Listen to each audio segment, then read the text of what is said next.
Ben, parfait, je voudrais qu'on retienne déjà que le mariage n'est pas un jeu d'enfant. C'est pour les vrais matures. Donc, tout le monde ne peut pas être dans cette affaire-là. Il faut le savoir. Tout le monde. Vous avez dit que c'est pas vrai que qui a trouvé femme a trouvé le bonheur. Non.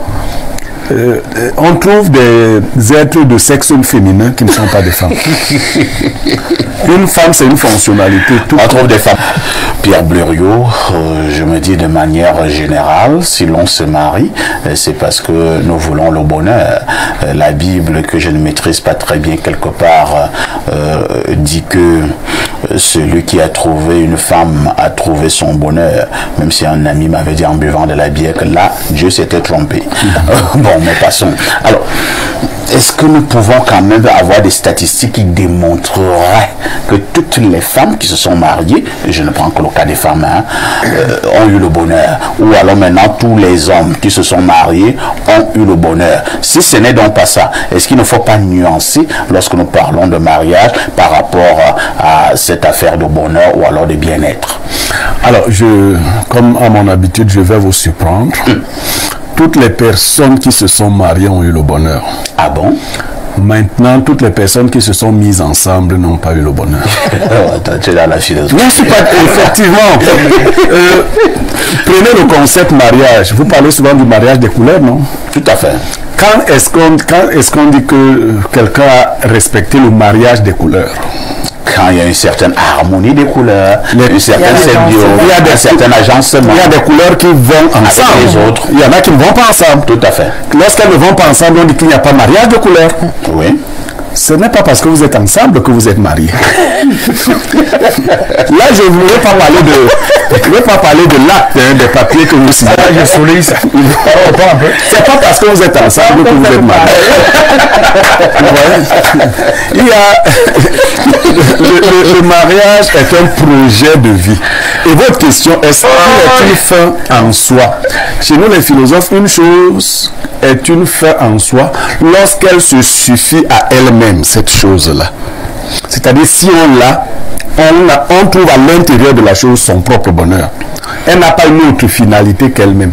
Effectivement, le mariage se suffit à lui-même. Et ce qui apporte la désharmonie n'est pas du mariage. Je vous prends des exemples précis pour vous montrer que les gens sont souvent ensemble et ils ne sont pas mariés. Dans un couple, vous entendez quelqu'un dire « Si tu touches à ma voiture, ça va se gâter. » Vous voyez que vous n'êtes pas mariés? Tout à fait.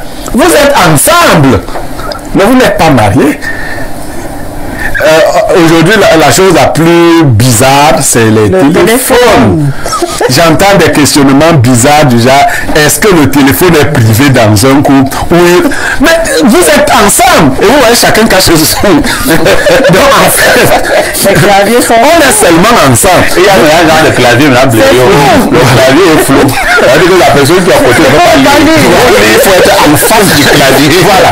Et il y a des gens qui font des codes pas possibles par rapport aux partenaires. Est-ce que vous êtes mariés? Vous êtes seulement ensemble. Donc, si vous voulez être ensemble, travaillez comme en partenariat. Vous verrez si les affaires marchent. Sauf que Blériot, sur la question du téléphone, il faut quand même nuancer. Parce que on peut préserver les autres d'un certain nombre de dommages. Et même sur des questions professionnelles, on n'est pas obligé d'être particulièrement explicite surtout. Je crois que bon, mettons quand même entre parenthèses la question du téléphone. Non, je vais même parler de la question du téléphone. Le fait qu'un des époux ait la curiosité d'aller voir dans le téléphone pour chercher quelque chose montre déjà que le mariage ne se porte pas bien. Parce que pour des gens bien éduqués, on n'a pas besoin de fouiller dans l'intimité. Et on sait que ce qui est utile pour nous, on va nous le dire. Votre femme n'est pas obligée de vous dire qu'un homme est en train de me draguer et que je suis en train de résister. Mais en allant fouiller à tout... Donc vous pensez que vous avez une femme que personne ne drague? Vous êtes malade.